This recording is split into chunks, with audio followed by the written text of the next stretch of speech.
When I first read the book, I thought it was just an incredible idea for a film.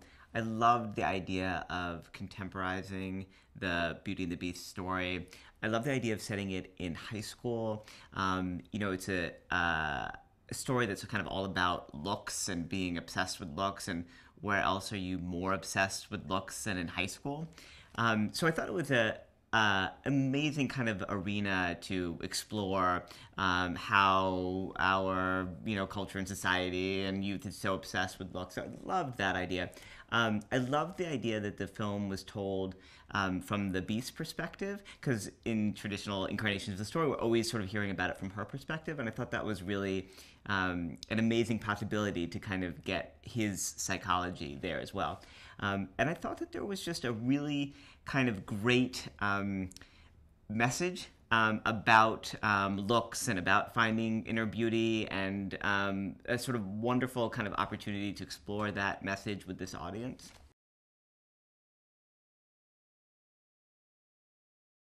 When Alex came in, I sat down with him first in a meeting, and he's obviously immediately charismatic and charming and astonishingly beautiful to look at.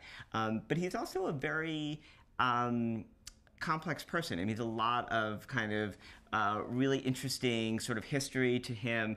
And so I immediately sensed that he was going to be able to bring the kind of emotional depth to the role.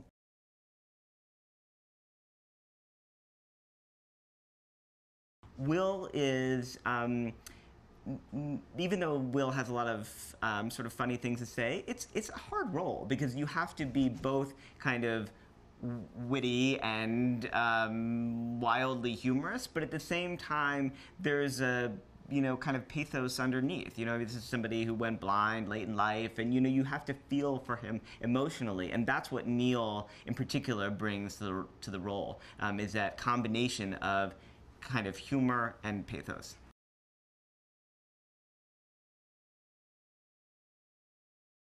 When I first came in to talk to the studio about the project, they said, "What is the Beast going to look like?" And I said, "I'm not exactly sure yet, but there will be no fur." And that will be the mantra for this film, because I think that's what people immediately think of. When they think of the Beauty and the Beast story, they think of, the lion or the wolf and the hair coming out, and it has a high cheese factor. I didn't want to go that route. I think in all of the traditional incarnations of the story, the Beast character has always taken on something that's animalistic, which doesn't necessarily have to be. For me, the root of the story is about this compellingly beautiful person who's made to look ugly. So I said, let's just think about what ugly is. And ugly can be a lot of different things. What is ugly for characters who are this age, and what is ugly for this character in particular? That's how we sort of approached it kind of conceptually. I thought, well, one thing that really affects how, 19-year-olds feel about themselves is their hair. Well, let's get rid of hair. Do you know what I mean? Then you don't have that kind of thing. What else is important? Well, skin. Let's screw up the skin a lot.